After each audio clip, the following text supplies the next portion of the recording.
జీవము గల ప్రభు యేసునిలో మిగిలి ప్రేమింపబడుతున్న ప్రియమైన దేవుని బిడ్డలారా, విశ్వాసిని విశ్వాసులారా, ఈ ప్రపంచములో, ఈ సృష్టిలో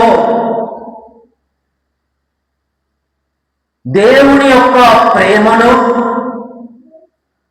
ప్రభువు యొక్క బలమైన వాక్యాన్ని, అదే విధముగా ఈ లోకములో ఉన్న సర్వ మానవాళిని ప్రేమించుటలో, ఆదరించుటలో, వారిని సంరక్షించుటలో చేయుటను అందించేది, చేయి కలిపేది క్రైస్తవ జీవితం.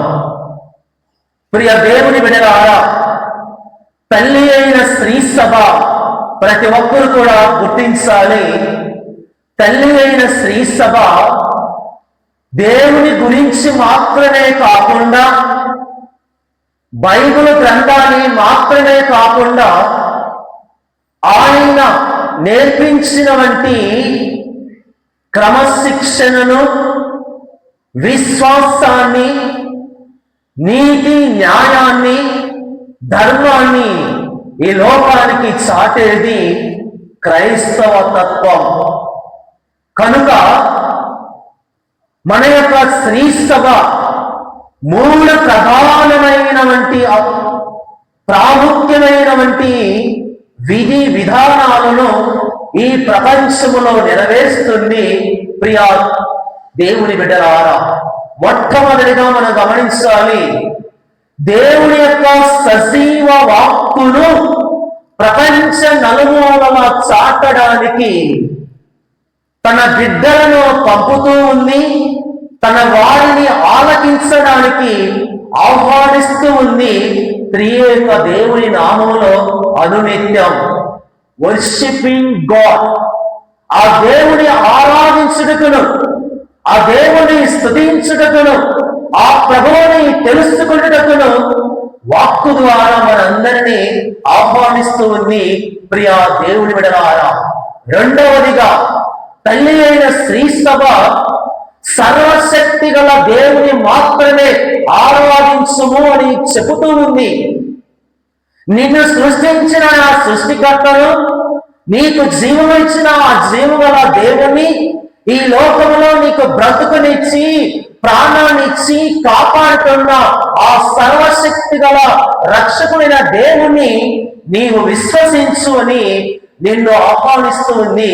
ప్రియమైన బిడ్డలారా, రెండవ అంశంగా మరి అదే విధముగా కనిపించని ఆ దేవుని, కనిపించే నీ మానవునిలో, తోటి వారిలో, ఇరుగు పొరుగు వారిలో నీ ప్రేమను, నీ సేవాతత్వాన్ని, నీ మంచితనమును, నీ దయా జాలి గుణమును చూపించమని మూడవదిగా తల్లి అయిన స్త్రీ సభ కోరుకుంటుంది. Our Holy Mother Church serves the poor people. పేదలను, అనాథులను, అభాగ్యులను, సర్వ మానవాళిని ప్రేమిస్తుంది, వారికి సేవ చేస్తూ ఉంది. ప్రియా దేవుని బిడ్డలారా, కనుక వీటి అన్నిటిలో మనం చూస్తున్నట్లయితే స్త్రీ సభ ఎక్కువగా మానవ సేవకు, మానవత్వానికి, మంచితనానికి మార్గంగా నిలుస్తుంది ఈనాటి సమాజంలో. ప్రియమైన దేవుని బిడ్డలారా, కనుక ఈరోజు మనం వాక్యము వింటూ ఉన్నాం. దేవుడు ఈ లోక జీవితాన్ని గురించి తెలుసుకోవడానికి, ఈ లోకంలో మానవులు ఎటు ప్రయాణిస్తూ ఉన్నారో వారి గమనము ఏమిటో తెలుసుకోవడానికి ప్రభువు ఇచ్చినటువంటి సందేశం ఈనాటి యొక్క 3 పట్టణాల యొక్క సందేశం. కనుక ధనవంతుడు, లాజరు, పేదవాడు, ధనవంతుడు, ఇరువురి గురించి కూడా దేవుడు ఒక గొప్ప ఉపమానాన్ని తెలియజేస్తూ ఉన్నాడు. ప్రియా దేవుని బిడ్డలారా, ఎవరికి ఈ సందేశం, ఎలాంటి వారికి ఒక ఉపదేశం అంటే దీని ముందు వచ్చినాడు. ఈనాడు మనం చదువుతున్నటువంటి సువిశేష భాగము పై ముందు వచ్చినాడు చూసినట్లయితే మనకు క్షుణ్ణంగా తెలియపరుస్తూ ఉంది. లూకాసు సువార్త 16వ అధ్యాయము 15వ వచనం. లూకాసు సువార్త 16వ అధ్యాయము 15వ వచనములో దేవుడు తెలియపరుస్తూ ఉన్నాడు. ప్రియా దేవుని బిడ్డలారా, యేసు వారితో ఇట్లు పలికెను, మనుషుల ఎదుట మీకై మీరు నీతిమంతులమని చెప్పుకొనొచ్చు ఉన్నారు. అయితే మీ అంతరంగములను దేవుడు ఎరుగును. ఎవరి గురించి ఉపమానము తెలియపరుస్తుందంటే ప్రియ దేవుని బిడ్డలారా, యూదుల గురించి, ధర్మశాస్త్ర బోధకుల గురించి, పరిస్థితుల గురించి ఈ ఉపమానము దేవుడు తెలియపరుస్తూ ఉన్నాడు. ఎవరైతే ఈ లోకంలో నీతిమంతులమని, గొప్పవారని, మేమే మంచివారమని, మా మాట తప్ప ఎవరి మాట నెగ్గకూడదని ఎవరైతే భావిస్తున్నారో, అనుకుంటున్నారో, అలాంటి వారి గురించి దేవుడు ఈ యొక్క ఉపమానాన్ని, లాజరు ధనికుడు ఉపమానాన్ని దేవుడు తెలియపరుస్తూ ఉన్నాడు. ప్రియా దేవుని బిడ్డలారా, కనుక మనమందరం కూడా గుర్తించుకోవాలి, ఈ జీవితము ఈ లోకానికే శాశ్వతము కాదు. ఈ జీవితము మనిషి తదనంతరము తర్వాత జీవితము ఉంది అని గ్రహించాలి. కనుక ఓ మానవుడా, నీవు ఎలా ప్రయాణిస్తూ ఉన్నావో ఒకసారి పరిశీలించుకో అని ఈ రోజు మనకు ప్రభువు తెలియపరుస్తూ ఉన్నాడు. పోయిన ఆదివారం కూడా మనం విన్నాం, సాంఘిక, సామాజిక, మానసిక, ఆధ్యాత్మిక, సాంకేతిక న్యాయము చేకూర్చాలని, ప్రతి ఒక్కరికి మంచి జాలి, దయ, కనికరము చూపించాలని, నీ స్వార్థల కోసమో లేక నీ స్వప్రయోజనాల కోసమో, నీ యొక్క కుటుంబాల కోసమో ఇతరుల పేరును పోగొట్టకూడదు, ఇతరులను నీవు అవమానింపకూడదు. ప్రియా దేవుని సంగమా, ఈ రోజు ఎక్కడ చూసినా కానీ వాడి యొక్క స్వావమాన కోసం చెడరాతలు రాస్తూ ఉన్నారు, చెడమాటలు మాట్లాడుతూ ఉన్నారు, ఒకరి పేరును తృణీకరించడానికి సిద్ధపడుతూ ఉన్నారు. వానికి అనర్థము అని దేవుడు పలుకుతూ ఉన్నాడు.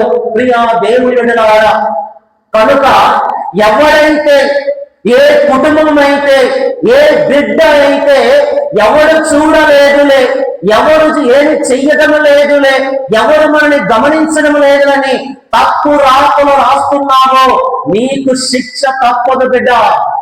తప్పుడు మాటలు మాట్లాడుతున్నావో నీ కుటుంబానికి నాశనము కలక తప్పదు బిడ్డ. తప్పుడు పద్ధతుల్లో ఇతరులకు నీవు నడిపిస్తున్నావేమో నీకు అన్యాయము జరగకపోదు బిడ్డ. కనుక గుర్తించుకోవాలి. ఈ విషయాన్ని తెలియపరుస్తూ నీతిమంతులుగా అని చెప్పుకునే పరిసయ్యులు, ధర్మశాస్త్ర బోధకులు, యూదుల గురించి ప్రభువు అంటూ ఉన్నాడు. ఎలా వారే మాటలు ఖచ్చితమని, వారు పాటించడమే నిజమైనదని చెప్పుకునే భావన కలిగిన వీరికి ప్రభు చెబుతూ ఉన్నాడు. కనుక ఈరోజు నీవు నేను గమనించాలి, మరణానికి ముందు మన జీవితం ఎలా ఉంది, మరణం తర్వాత మన జీవితం ఎలా ఉండబోతుందని నీ క్రియలను బట్టి, ప్రవర్తన బట్టి, ఆలోచన విధానాన్ని బట్టి ఉండబోతుంది సుమ. కనుక పునీత పౌలు గారు మొదటి తిమోతికి రాసిన లేఖ 4వ అధ్యాయము 18వ వచనములో మనం చదువుతాం. పునీత పౌలు గారు మొదటి తిమోతికి రాసిన లేఖ 4వ అధ్యాయము 12వ వచనములో పునీత పౌలు గారు ఈ విధంగా తెలియజేస్తూ ఉన్నారు. నీవు వయస్సున చిన్నవాడవని ఎవరు నిన్ను అవమానింపకుంటున్నట్లు చూచుకొనుము. నీ మాటలలోను ప్రవర్తనలోను ప్రేమలోను విశ్వాసములోను పవిత్రతలోను విశ్వాసులకు ఆదర్శముగా ఉండము. క్రైస్తలో క్రైస్తవ జీవితం అంటే ఆదర్శవంతమైనటువంటి జీవితం. క్రైస్తవ జీవితం అంటే విలువలు కలిగినటువంటి జీవితం. దేవుని బిడ్డలంటే దేవుని యొక్క ప్రేమను, దేవుని యొక్క ఆలోచనని, దేవుని యొక్క హృదయాన్ని, దేవుని యొక్క మనస్సును కోరినవారు క్రైస్తవ బిడ్డలు. ప్రియ దేవుని బిడ్డలారా, కనుక నీ జీవితము బ్రతికి ఉన్నప్పుడు ఎలా ఉంటూ ఉందో మరణము తర్వాత కూడా అలా ఉండబోతూ ఉంది. కనుక నీ ప్రవర్తనను ఒకసారి సరిచేసుకో. ప్రవర్తనలోను, మాటలలోను, విశ్వాసములోను, ఆచరణలోను, అనుబంధములోను, ప్రేమలోను నీవు ఎలా ఉన్నావో ఒకసారి పరిశీలించుకోవో క్రైస్తవ బిడ్డ. కనుక ప్రియ దేవుని బిడ్డలారా, ఆ విషయాన్ని తెలియపరుస్తూ ప్రభువు మనల్ని ఈ రోజు పిలుస్తూ ఉన్నాడు. ఓ మానవుడా, ఓ ప్రియమైన కుమారుడా, కుమార్తె, నీ అంతిమ గమనం ఏమిటి? ప్రియ దేవుని బిడ్డలారా, మనిషి జీవితానికి చావు చివరి మజిలి కాదు. చావు తర్వాత కూడా జీవితం ఉందని గుర్తించుకోవడానికి, చావు తర్వాత కూడా నీ జీవితం ఎలా ఉండబోతుందో తెలియపరచడానికి దేవుడిచ్చే ఉపమానమే ఈ యొక్క లాజరు ధనికుడు అనేక ఉపమానం. కనుక ఇది గుర్తించాలి. చావు తర్వాత కూడా రెండు గమ్యాలు ఉన్నాయని కూడా ఈ ఉపమానము తెలియపరుస్తుంది. పరలోకమా నరకమా నీ చేతులలో ఉంది బిడ్డ, ఒకసారి గుర్తించుకో అని తెలుపుతూ ఉంది. ఈ లోకములో నీతిగా, భక్తిగా, భయభక్తులతో, విశ్వాసముతో, మంచితనముతో, వినయము, విధేయత, దేవుని ఎలా అంచెలంచెలమైన విశ్వాసాన్ని కలిగి జీవిస్తారో వారికి పరలోకములో స్థానం ఉంది. దర్శన గ్రంథం 21వ అధ్యాయం చదువుతాం.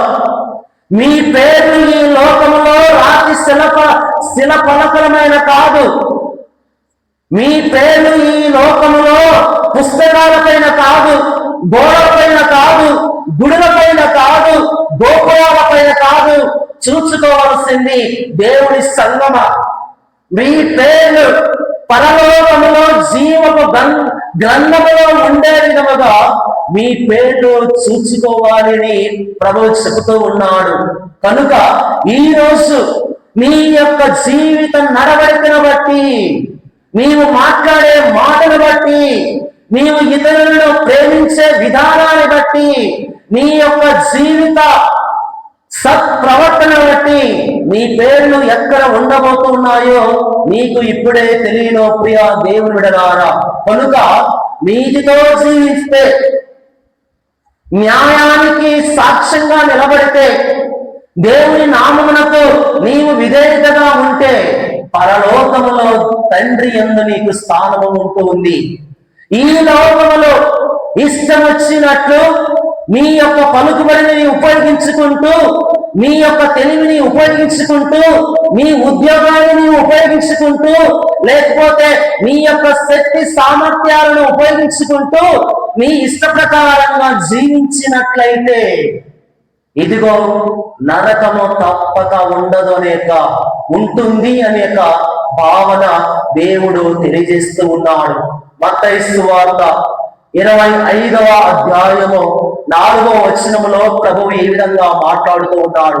మత్తయి సువార్త 25వ అధ్యాయము 4వ వచనం, వివేకవంతుడు తమ కాగడాలతో పాత్రలో నూనె తీసుకొని పోయిరి. పెళ్లి కుమారుని రాక ఆలస్యము కాగా వారెల్లరూ ఉనికిపాట్లు పడుతూ నిద్రించుచుండిరి. Praise the lord. ఈ ఉపమానము 10 మంది యొక్క కన్యకల ఉపమానము ఏమని తెలియపరుస్తుందంటే, వివేకవంతులు ఎలా వర్తిస్తారో, అవివేకవంతులు ఎలా ప్రవర్తిస్తున్నారో వారి జీవితాన్ని గురించి తెలియపరుస్తుంది. ప్రియ దేవుని బిడ్డలారా, నీతికి, న్యాయానికి, ధర్మానికి కట్టుబడి ఉంటే పరలోకం.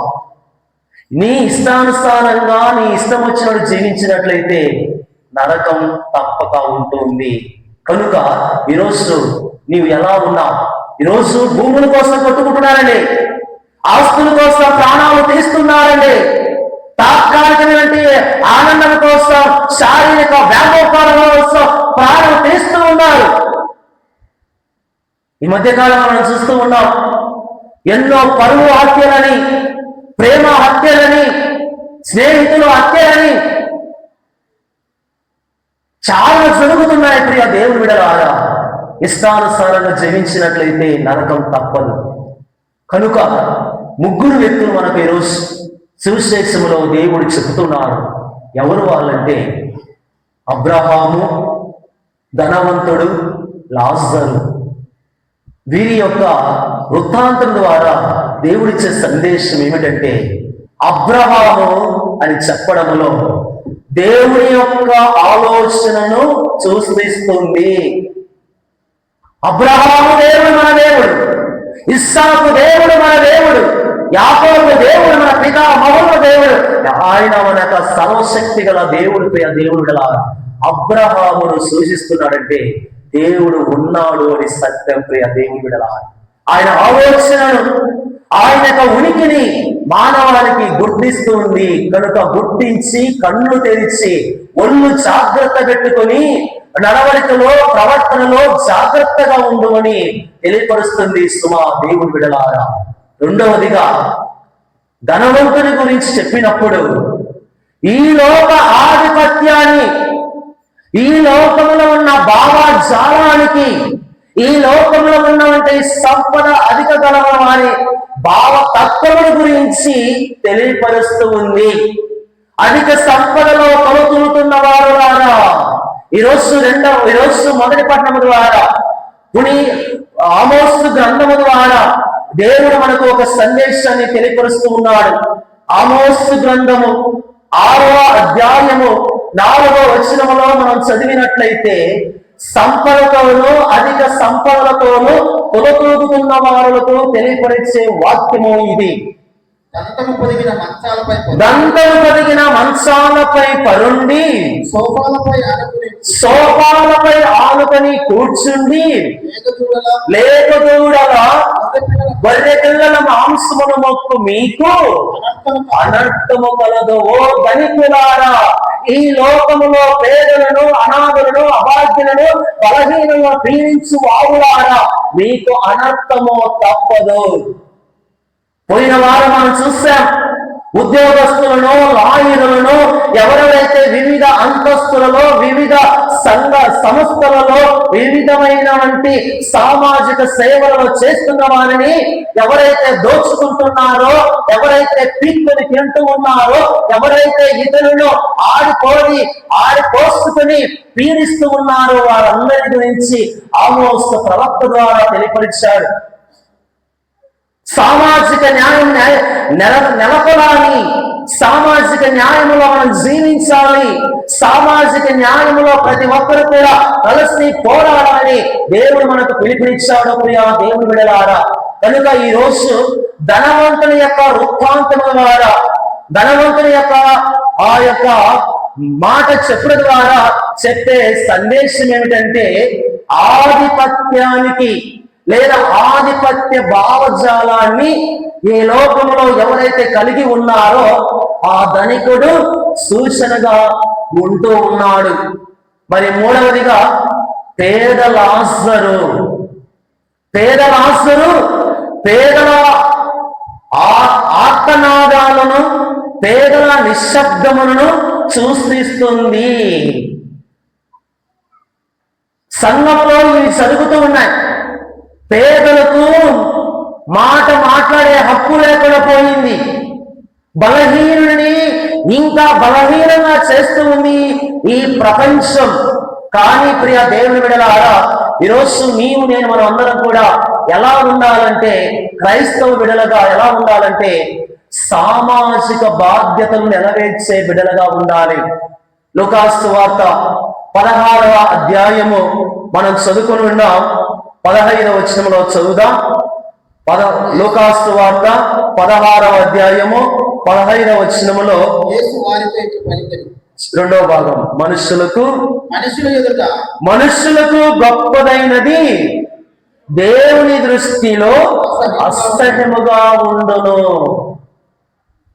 మనుషులకు ఏదైతే గౌరవము, ప్రతిష్ట, పేరు ప్రతిష్టలు ఈ లోకంలో చేకూరుస్తారని భావిస్తారో దేవుని దృష్టిలో అది అసహ్యంగా ఉంటుంది సుమా. కనుక దయ, జాలి, కనికరము కలిగి జీవించాలి.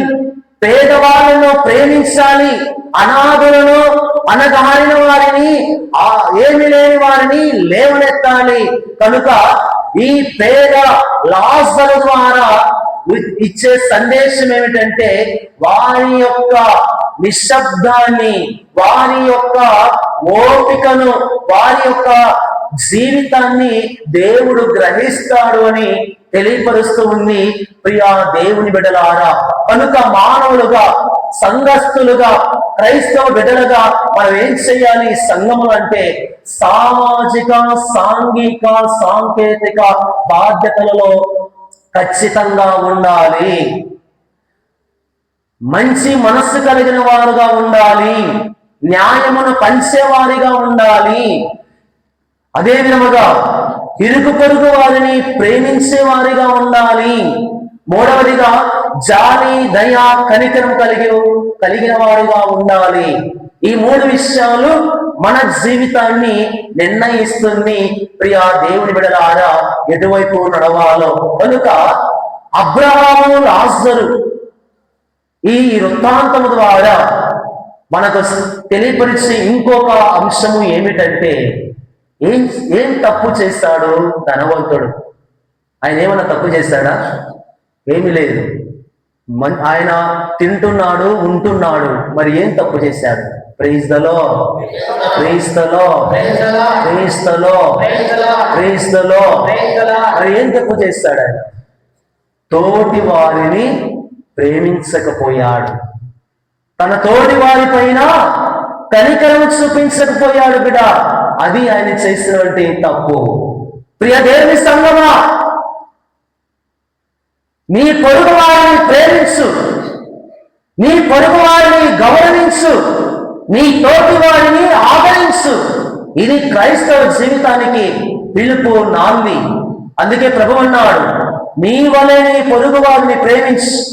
దేవుని ప్రేమిస్తానని, దేవుని విశ్వసిస్తున్నానని, దేవుని ప్రార్థిస్తానని చెబుతూ నీ తల్లిదండ్రులను ప్రేమించకుండా, అన్నదమ్ములను ప్రేమించకుండా, భార్య భర్తలు ప్రేమింపబడకుండా, తల్లిదండ్రుల కుమారులను ప్రేమించకుండా జీవించినట్లయితే నువ్వు దొంగవాడిని బిడ్డ, నీవు అబద్ధకరుని బిడ్డ. కనుక ఇరుగు పొరుగు వారిని ప్రేమించాలి. ఇక్కడ ధనవంతుడు ఆయన తన ఎవరిని కొట్టలా, ఎవరిని దోచుకోవాలా, కానీ తోటి వారిని ప్రేమించలేని యొక్క గుణము ఆయన లేదు. జాలి చూపల ఆయన కటిక పేదరికములో ఆయన గుమ్మము ముందు ఉంటే లాజరును కన్నెత్తి కూడా చూడలేదు ఆ ధనవంతుడు. అది ఆయన చేసినటువంటి తప్పు, తీర్చుకోలేని తప్పు. అది ప్రియ దేవుని బిడ్డలారా, కనుక ఈరోజు నేను మనం గమనించాలి. ఈ లోకంలో పంచ పరమాండాలను భుజిస్తూ ఉన్నా, ఆరగిస్తూ ఉన్నా, నీ జీవితం ఈ లోకానికి శాశ్వతము కాదు.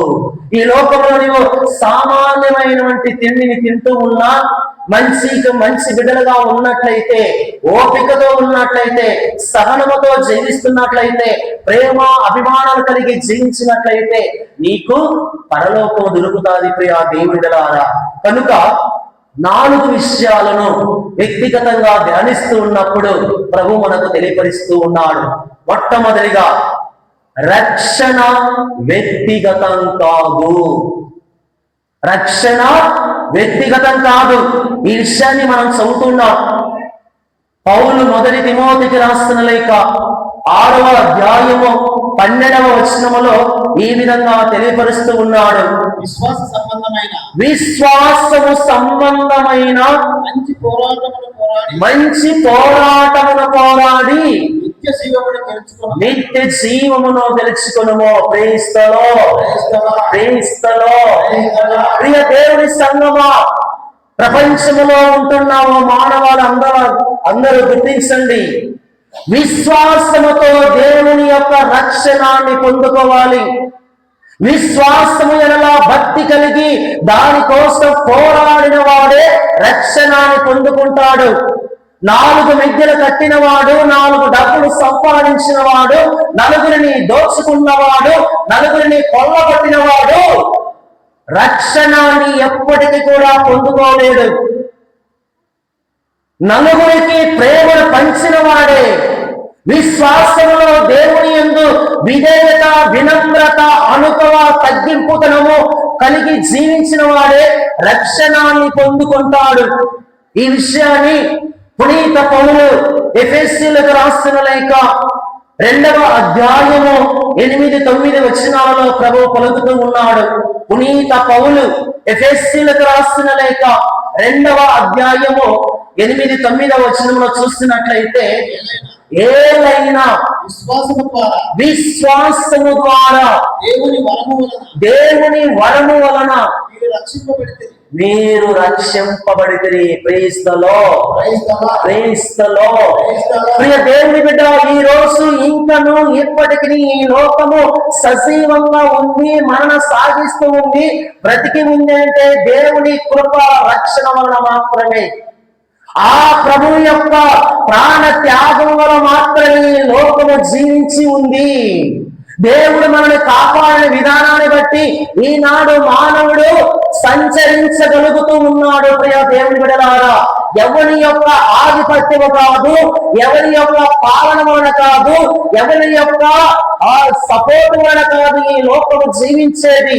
ఈ లోకము జీవించేది దేవుని యొక్క రక్షణ వలన మాత్రమే తప్ప ఏ విధమైనటువంటి మానవ యొక్క శక్తి వలన కాదు అని ప్రతి ఒక్కరు కూడా గుర్తించుకోవాలి. అదే విధంగా మనం చదువుతూ ఉన్నాం. పునీత పౌలు ఫిలిప్పీలకు రాస్తున్న లేఖ 2వ అధ్యాయము 14వ వచనములో చదివినట్లయితే, మీరు అన్ని పనులను సనుగుకొనక వివాదములు లేకుండా చేయుడు. అప్పుడు నీచులు వక్రబుద్ధులు గల ఈ లోకములో మీరు దేవుని సుపుత్రుల వలె నిరపరాధులుగా పరిశుద్ధులుగా ఉందురు. ప్రేస్తలో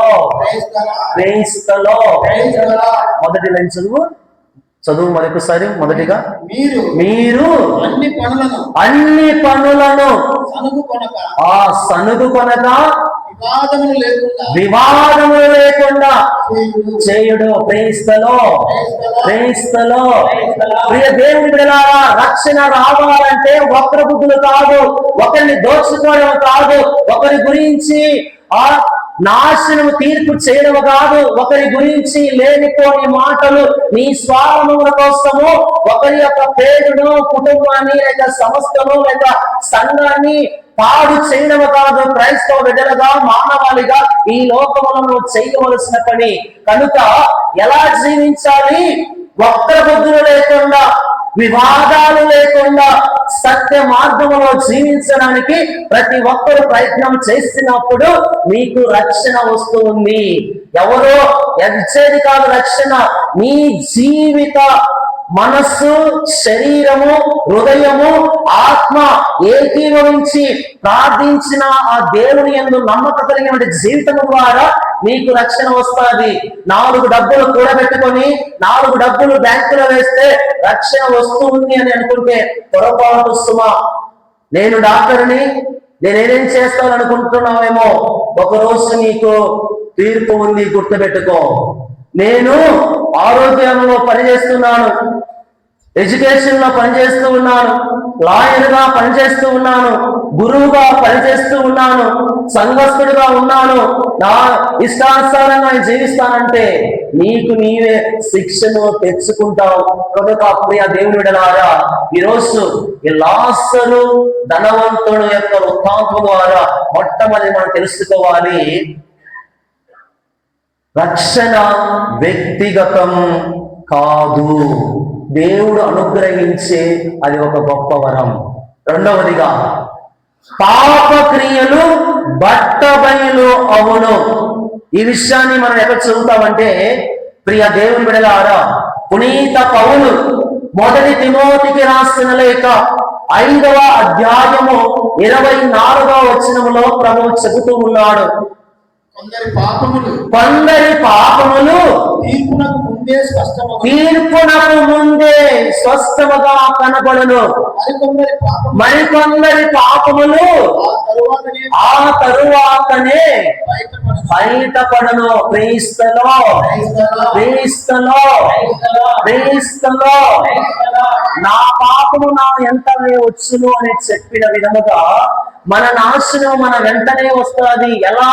మన క్రియలను బట్టి, మన ఆలోచనలు బట్టి, మన జీవిత విధానాన్ని బట్టి, మన యొక్క విధి విధానాలను బట్టి. ప్రియ దేవుని బిడ్డలారా, కనుక దైవ సంగమా, ఓ మానవుడా, గుర్తించుకో, నీ తప్పిదాలు నీ వెంటనే వస్తాయి. కొద్ది మందికి ఇప్పుడే స్పష్టంగా కనపడతాయి, మరికొద్ది మందికి మరణం తర్వాత కనబడతాయనే ఆ రెండవ అంశాన్ని ధనికుడు లాజరు వృత్తాంతముల ద్వారా దేవుడు తెలియపరుస్తూ ఉన్నాడు. అదేవిధంగా చదువుదాం. మరి ఈ విషయాన్ని మనం చెప్పుకున్నాం. లూకాసు సువార్త 16:25 వచనములు మనం చదువుకుందాం. లూకాసు సువార్త 16వ అధ్యాయము 25వ వచనములో చదువుదాం. కుమారా, మరొకము నీ జీవితములో నీవు సకల సంపదలను అనుభవించుచుండా లాజరు అష్ట కష్టములను అనుభవించను. క్రీస్తులో క్రీస్తులో క్రీస్తులో. ఓ దేవుని బిడ్డలారా, కళ్ళు తెరచి జీవించండి, కళ్ళు మూసుకొని నడవాలి. ధనికుడితో అంటున్నాడు ఏమని? కుమారా, మరొకము నీవు బ్రతికి ఉన్నప్పుడు విందులతోనూ వినోదాలతోనూ సకల సంపదలతోనూ జీవించావు, కనుక నీ పాపము నీ వెంటనే వచ్చింది. కానీ కటిక పేదరికములో తినడానికి తిండి లేక, ఆకలితో అలమటిస్తూ ఓపికతో ఎదురు చూపులతో పెడతావా అని చూచాడు ధనికుడు నీ యొక్క గుమ్మును ముందు. కానీ నీవు కన్నెత్తి కూడా ఆ లాజరు వైపు చూడలేదు. కనుక ఈ రోజు నీవు అగాధంలో ఉన్నావు, నరకములో పడి ఉన్నావు. గుర్తించుకో కుమారా అని ధనికుడితో దేవుడు మాట్లాడుతూ ఉన్నాడు. కానీ ఈ లోకంలో పేదరికాన్ని అనుభవించాడు, పల్లెత్తి మాట కూడా అనలేదు, లేకపోతే కంప్లైంట్ ఇవ్వలేదు నీ పైన. అటువంటి జీవితాన్ని జీవించిన లాజరు ఈ రోజు అబ్రహాము ఒడిలో పరలోకంలో దేవుని సన్నిధిలో ఉన్నాడు. కనుక ప్రియ దేవుని బిడ్డలారా, ఈ యొక్క వృత్తాంతం ద్వారా, ధనికుడు లాజరు వృత్తాంతం ద్వారా రెండవ అంశంగా దేవుడు చెప్పేది ఏంటంటే, పాపక్రియలు బట్టబయలు ఉంటాయి. ఎవరి గొప్ప మేలు కోసమో, లేకపోతే నీ వాడి కోసమో, లేకపోతే నీ స్నేహితుల కోసమో, లేకపోతే ఒకరి యొక్క మన్నను పొందుకోవడానికి కోసమో నీవు అన్యాయపు మార్గము నడుస్తున్నావు. కళ్ళు తెలుసు,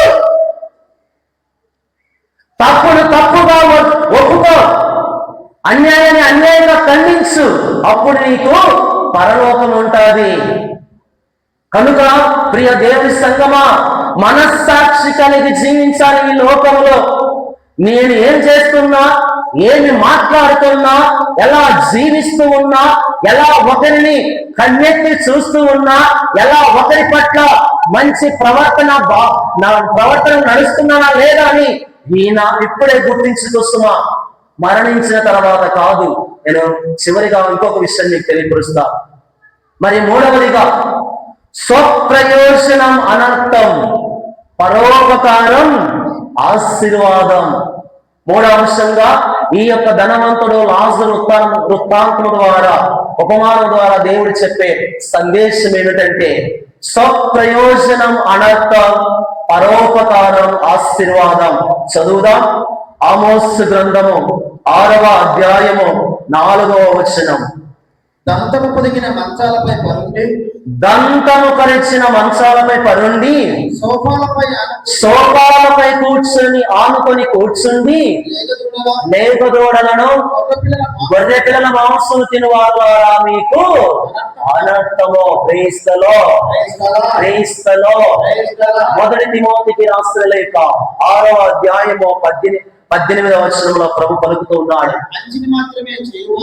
మంచిని మాత్రమే చెయ్యువారుగా, సత్కార్యములలో ధనవంతులుగా, ఉదార బుద్ధి కలవారిగా, ధర్మము చెయ్యువారిగా ఉన్నవలనని వారిని ఆజ్ఞాపింపము. అదే విధంగా లూకాసు వార్త 16వ అధ్యాయము 26వ వచనములో ప్రభు పలుకుతూ ఉన్నాడు, అంతేకాక మన మధ్య దాటుటకు వీరులేని అగాధము ఉన్నది, అందువలన అచ్చటి వారు ఇచ్చటికి రాలేరు, ఇచ్చటి వారు అచ్చటికి పోలేరు. క్రీస్తులో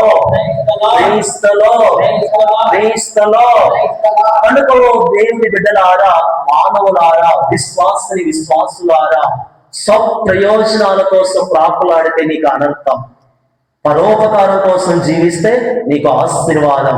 ఈనాడు ధనవంతుడు తన యొక్క స్వప్రయోజనం కోసం జీవించాడు, ఆయన కోసమే జీవించాడు, ఆయన యొక్క కోరికల కోసమే జీవించాడు, ఆయన యొక్క ఆకలిని కోసమే తీర్చుకున్నాడు. కానీ పక్కవాన్ని కూడా చూడలేదు. పరోపకారం చేద్దాం, ఒక చిన్న సహాయం చేద్దామని అనుకోలేదు. కనుక ప్రియ దేవుని బిడ్డలారా, ఈ రోజు మనం ఎలా ఉండాలంటే, సత్క్రియలలోనూ దానమర్చే వానిగా, ఉదార బుద్ధి వానిగా మనం జీవించాలి. లేనిచో ఏమవుతుందో, ఆ ధనవంతునికి ఏమైందో నీకు కూడా ఒకరోజు జరుగుతుంది. గుర్తు పెట్టుకో. మూడవదిగా, చివరిగా 4వదిగా, ప్రభువు మాటలను పాటించువాడు జీవమును పొందును, ప్రభు మాటలను పెడత్రోగును పెట్టువాడు నరకమును అనుభవించును. మొదటి యోహాను గారు రాస్తున్న లేఖ 2వ అధ్యాయము 16-17 వచనాలు. మొదటి యోహాను రాస్తున్న లేఖ 2వ అధ్యాయము 16-17 వచనాలు చదివినట్లయితే, ఈ లోకములో ఉన్నదంతా శారీరక వ్యామోహము, దృష్టి వ్యామోహము,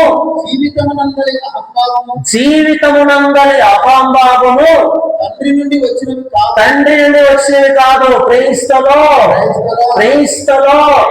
ఈ లోక ధన వ్యామోహము, శారీరక వ్యామోహము, అహంభావము, గర్వము, అసూయ, పగ, ఒకరిని పడగొట్టాలి, ఒకరిని నాశనం చెయ్యాలి, నేనే ఉండాలి, నా మాటే ఉండాలి, నా సిద్ధాంతమే నెరవేరాలి, నేనే దోచుకోవాలి, నేనే కూడగట్టుకోవాలని ఈ తపన ఆలోచన తండ్రి నుండి వచ్చినది కాదు. ప్రియా దేవుని బిడ్డలారా, అది ఈ లోక వ్యామోహము. 17వ వచనం చదువయ్యా. ఈ ప్రపంచము దాని వ్యామోహము గతించును. క్రీస్తులో ఈ లోక ప్రాభవము, ఈ లోక ఆకర్షణ, అందము, ఈ లోక సంపద గతించి నాశనమైపోవును. కానీ భూమి ఆకాశమును సృష్టించిన దేవుని వాక్కు, ఆకాశము భూమి నశించినను తన సజీవ వాక్కు నశించదు. ప్రియ దేవుని బిడ్డలారా, కనుక దేవుని యొక్క వాక్కును పాటించువాడు సిరి సంపదల్లో మానవుని యొక్క జీవితం లేదని చెప్పాడు. కనుక ధనవంతుడు పరలోకములో చేరుట కంటే అంటే సూది వెజ్జులో దూరుట సులభతరం అని చెప్పాడు. ధనవంతుడు తన యొక్క హృదయాన్ని, మనస్సును, ఆలోచనను, తపను ఎప్పుడు కూడా ధనము వైపు, సంపాదన వైపు బిక్కిగా ఉంటాడు, భీతితో ఉంటాడు, ఎదురు చూస్తూ ఉంటాడు, దాచిపెట్టుగా చూస్తూ ఉంటాడు. కనుక అటువంటి వాడు దేవుని సంపాదించుకోలేడు అని చెబుతూ ఉంది. కనుక మనం చదువుతూ ఉన్నాం లోకాసు వార్త 16వ అధ్యాయము 31వ వచనములో చివరిగా ప్రభు పలుకుతూ ఉన్నాడు. అందుకు అబ్రహాము అంటున్నాడు, మోసే ప్రవక్తల హెచ్చరికలను పెడచెవిన పెట్టినవాడు మృతులలో నుండి ఒకడు సజీవుడుగా వారిని హెచ్చరించిన ఎడలా వెళ్ళినను నమ్మరు. క్రీస్తులో కనుక ప్రియ దేవుని విడలారా, దేవుని యొక్క సజీవ వాక్కు ఉంది. ఈ వాక్కును వినండి, ఈ వాక్కును పాటించండి, ఈ వాక్కు అనుసారంగా జీవించు, నీకు పరలోకం. ఈ వాక్యమే జీవం, ఈ వాక్యే దేవుడు. ఈ దేవుడైనటువంటి ప్రభువు మనతో నిత్యము మాట్లాడుతూ ఉన్నాడు. కనుక దేవుడేమంటున్నాడు ధనవంతునితో, ఒకడు లేచిపోయినా నమ్మరు, కానీ వారికి మోసే ప్రవక్తల ఆ యొక్క చట్టాలు, ఆజ్ఞలు, దైవ వాక్కు ఉంది, అది ఆలకిస్తే చాలు. ఈరోజు చాలా మంది గుడికి పోన అవసరం లేదు, వాక్యం ఆనందం వింటే చాలు, దివ్య సప్రసాదం తీసుకోకుంటే ఏం కాదు అనే అపోహలో ఉన్నారు. ప్రియ దేవుని విడలారా, అటువంటి వారికి వినాశనం వస్తుంది. చివరిగా ఎవరైతే పరలోకము లేదని, నరకము లేదని అంటూ ఉన్నారో వారికి దేవుడు చెప్పే గొప్ప ఉపమానం, సందేశం ఈ ధనికుడు లాజరు. ధనికుని పేరు చెప్పలా, కానీ లాజరు పేరు చెప్పాడు. ధనవంతుని పేరు చెప్పలా, పేదవాని పేరు చెప్పాడు దేవుడు. కనుక ఎక్కడ వ్యత్యాసం చూడండి. ధనవంతుడు మరణించి పాతి పెట్టాడు, లాజరు మరణించి ఎక్కడికి పోయాడు? అబ్రహాము ఒడిలోకి పోయాడు, అంటే పరలోకం ఉంది. అబ్రహాము ఒడిలోకి వెళ్ళాడంటే పరలోకానికి పోయాడు. ఈ లోకములో పేద సాధనను ఆదరించిన వారు పరలోకానికి వెళతాడు. ప్రియ తల్లిదండ్రులారా, మీ యొక్క వివాహము రోజున అష్ట ఐశ్వర్యం అంటే ఆ యొక్క ఆశీర్వాదాన్ని ఇచ్చే ముందు, పూజను ముగించే ముందు ప్రతి భార్య భర్తను ఆ గురువు ఈ విధంగా ఆశీర్వదిస్తాడు. ఏమనంటే, మీరు ఈ లోకములో పేద సాధనను ఆదరించుట ఎందే వారిని మీరు చూచుట ద్వారానే మీకు పరలోకము.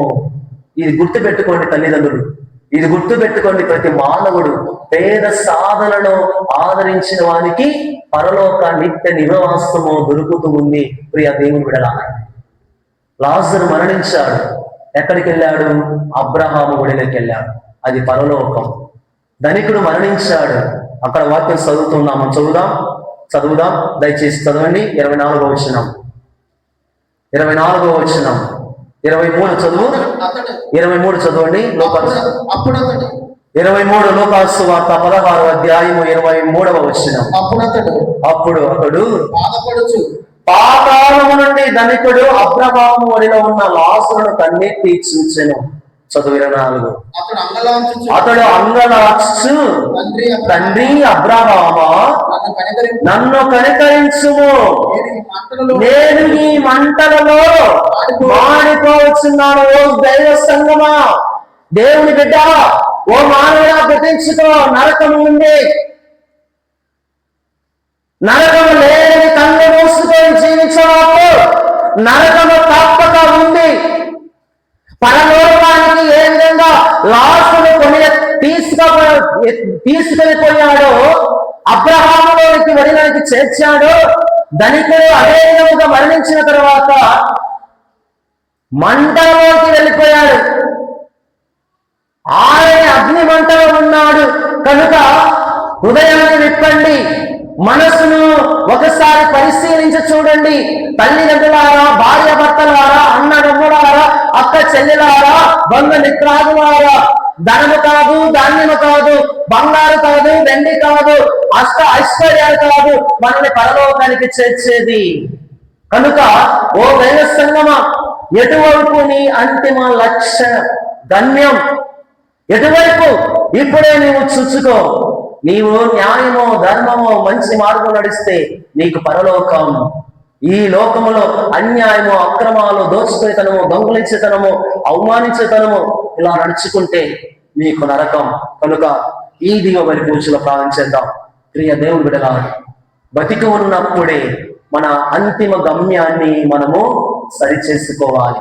మరణించిన తర్వాత కాదు, బ్రతికున్నప్పుడే, కాళ్ళు చేతులు ఆడుతున్నప్పుడే, ఆ విచక్షణ జ్ఞానం ఉన్నప్పుడే, మతి స్థిమితం పోయినప్పుడు కాదు, అనారోగ్యంలో పడినప్పుడు కాదు, మంచాన పడినప్పుడు కాదు, బ్రతికున్నప్పుడే. యువకులారా, తల్లిదండ్రులారా, చిన్నారులారా, సంఘస్థులారా, ఎటువైపు మన అంతిమ గమ్యం? కనుక ఇది వాళ్ళ పూజ చేద్దాం. భగవంతుడు నిన్ను నన్ను మనందరినీ ఆశీర్వదించునుగాక.